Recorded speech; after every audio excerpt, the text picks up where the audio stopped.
नरेंद्र मोदी जी व मुख्यमंत्री देवेंद्र फडणवीस जी यांच्यावर अश्लील टीका करणारे हर्षवर्धन सपकाळ यांनी काल त्यांची नीच प्रवृत्ती आणि मूर्खपणा आणि ज्याला म्हणतो आपण की अत्यंत नालायकपणाचे वक्तव्य हर्षवर्धन सपकाळ यांनी केलेले आहे। हर्षवर्धन सपकाळाची उंची किती, काय आवाका आहे, कुणावर बोलताय, कशासाठी बोलताय, त्यामुळं यानंतर हर्षवर्धन सपकाळांनी अशा प्रकारची अश्लील भाषा जर मुख्यमंत्री आणि प्रधानमंत्र्यावर वापरली तर भारतीय जनता पार्टीचे कार्यकर्ते त्यांना महाराष्ट्र फिरू देणार नाही। आणि यानंतर हर्षवर्धन सपकाळ यांनी अशा पद्धतीचं वक्तव्य करून महाराष्ट्रामध्ये दोन पक्षामध्ये दोन गटामध्ये वाद लावण्याचे कर्तृत्व करू नये, नाहीतर एक मोठा जनाक्रोश कार्यकर्त्यामध्ये होईल, भाजपच्या कार्यकर्त्यामध्ये होईल आणि मग हर्षवर्धन सपकाळला पळती भुई कमी होईल असं मला वाटतं।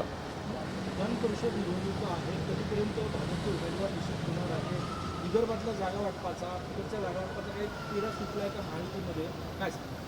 नाही, जवळपास 99% महायुतीची चर्चा पूर्ण झाली आहे। आता केवळ मुख्यमंत्रीजी देवेंद्र फडणवीसजी, एकनाथ शिंदेजी आणि सुनेत्रा पवारजी मला वाटतं आज उद्या अंतिम बसतील आणि उद्यापर्यंत महायुतीच्या सर्व जागेचा जवळपास झालाच आहे, पण त्याचा अधिकृतपणे घोषणा करतील। कांदा बैठकीच्या निमित्तानं महायुतीच्या जागा वाटपाची आज दिल्लीमध्ये बैठक होता, अशी टीका विरोधी पक्ष करतात। कांदा बैठकीच्या निमित्त नाही, कुठली महायुतीच्या बैठकीची दिल्लीमध्ये गरज नाही। भारतीय जनता पार्टीचे अध्यक्ष रवींद्र चव्हाणजी, आमचे मुख्यमंत्री देवेंद्र फडणवीसजी, एकनाथ शिंदेजी, सुनेत्रा पवारजी, त्यांच्या पक्षाचे नेते असं बसून हा आता जवळपास निर्णय झाला आहे। उद्यापर्यंत मला वाटते महायुतीच्या सीट जाहीर होणार आहे। पाण्याचा सातबारा संदर्भामध्ये तुम्ही महत्त्वाचा निर्णय घेतला आहे। धडाका तुमचा महसूल मंत्रिमंडळ सुरू आहे आणि पाण्याचा सातबारा काय असेल या संदर्भात आणि पाणी अल्निनो संदर्भात याच्या संदर्भात कसा फायदा होईल? एक पायलट आम्ही राज्यात सुरू करतो आहे। ग्रामपंचायतमध्ये जेवढे काही पाण्याचे सोर्सेस आहे, ज्यातनं पाणी आपण जमिनीतनं घेतो, या पाण्याचं ऑडिट किती पाणी उचललं आणि जमिनीमध्ये किती पाणी आपण भरतो आहे याचं एक सुद्धा नियोजन करण्याचा विचार आहे। जर आपण हे नियोजन केलं नाही, जसं याचं प्रॉपर्टी कार्ड तयार केलं नाही, सातबारा तयार केला नाही, तर आपण जीवनभर पाणी उचलत राहू आणि कधी जमिनीत पाणी टाकणार नाही।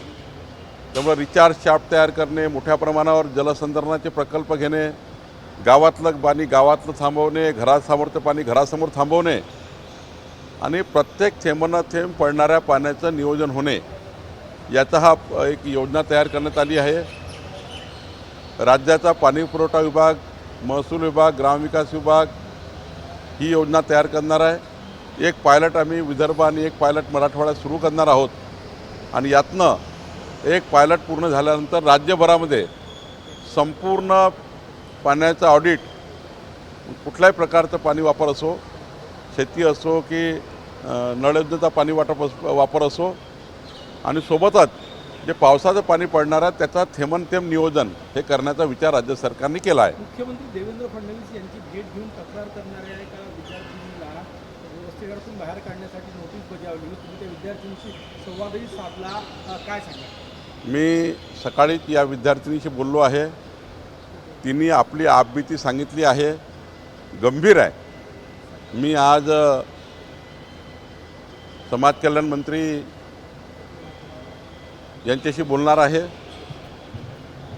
आणि समाज कल्याण मंत्र्याशी बोलून या जे हॉस्टेलचे मॅनेजर असतील त्यातले जे काही लोक असतील त्यांच्यावर योग्य कारवाई करावी अशी विनंती राज्याच्या समाज कल्याण मंत्र्यांना मी करणार आहे. GPR प्रणालीमध्ये महसूल विभागाचा अव्वल क्रमांक आला. तुमचं खूप खूप अभिनंदन. महसूल विभाग अव्वल ठरला जनतेला सेवा देण्यामध्ये.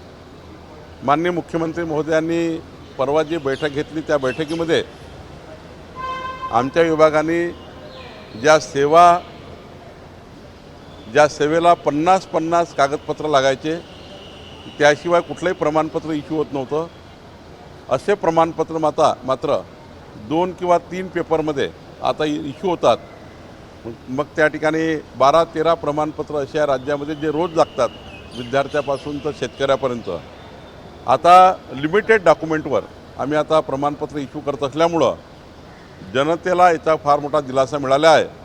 आणि त्यामुळे राज्यामध्ये महसूल विभागाच्या आमच्या सर्व जिल्हाधिकारी, आमचे विभागीय आयुक्त, आमचे SCS विकास खारगे यांनी अत्यंत मेहनत त्या ठिकाणी घेतली.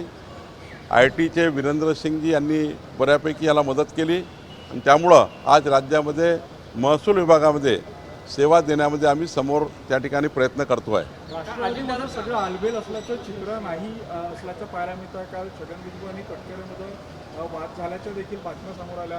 मित्रपक्ष म्हणून तुम्ही या सगळ्या घडामोडींकडे कसं पाहता? मला वाटत नाही काही वाद झाला, कारण छगन भुजबळजी माझ्यासोबतच रात्री 10:30पर्यंत आम्ही सोबत होतो. एकदम चांगला संवाद होता. त्यामुळे तुम्हाला कशी बातमी आली मला माहिती नाही.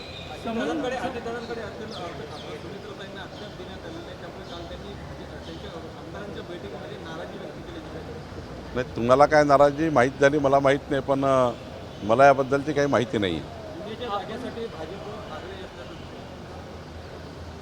सांगितलं मी, महायुतीचा निर्णय उद्यापर्यंत होणार आहे. भाजप हा सर्व मित्रपक्षाचा सन्मान ठेवेल.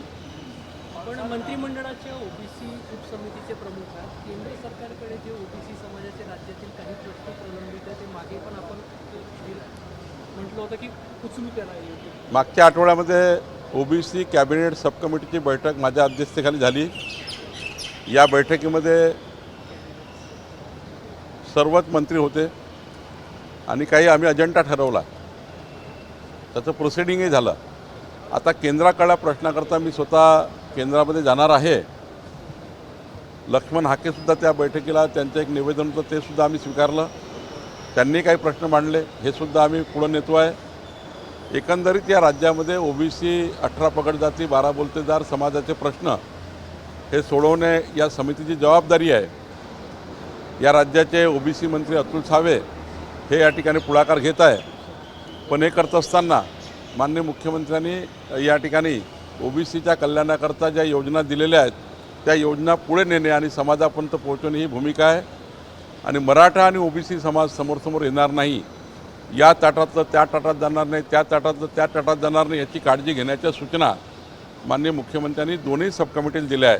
आणि त्यामुळे मराठा समाजाला न्याय मिळाला पाहिजे, OBCच्या हक्काचं काही जाऊ नये याची काळजी घेण्याची जबाबदारी आमची आहे.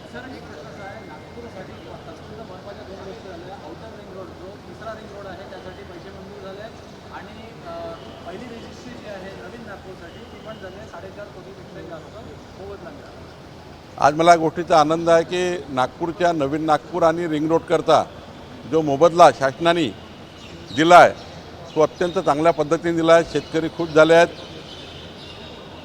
आणि आता तर त्यांना प्लॉट मिळणार आहे. 12.5% डेव्हलपमेंटच्या हिशोबाने तेवढा मिळणार नाही, पण 1000-1500 फूटचे प्लॉटिंग मिळणार आहेत. त्यांना तिथे व्यवसाय करण्याकरता जागा मिळणार आहे. आणि काल शासनाने जो निर्णय घेतला माननीय मुख्यमंत्री देवेंद्र फडणवीसजींनी की आता या आउटर रिंग रोड किंवा नवीन नागपूरच्या संपादनाला जी स्टॅम्प ड्युटी लागतं ती NMRDAला गव्हर्नमेंटला भरावी लागतं, म्हणजे आमच्या महसूल खात्याला, ती 692 कोटी रुपये माफ करण्याचा निर्णयसुद्धा आमच्या खात्याने घेतलेला आहे. काल नागपूरमध्ये एक अत्यंत आनंदाची गोष्ट आहे की अनेक दिवसापासून प्रशासकीय इमारत नागपूरमध्ये नव्हती. आता नागपूरमध्ये काल मुख्यमंत्री महोदयांच्या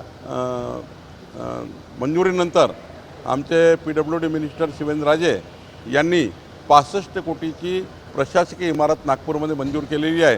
त्याचे आदेश आता निघाले आहेत.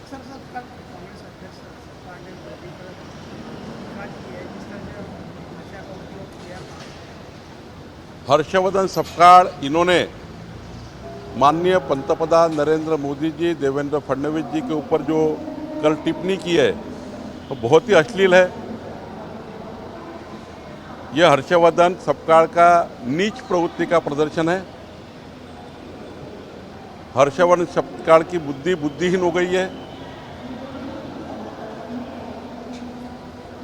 अपोजिशन में होने के कारण उनका भ्रम निराश हो चुका है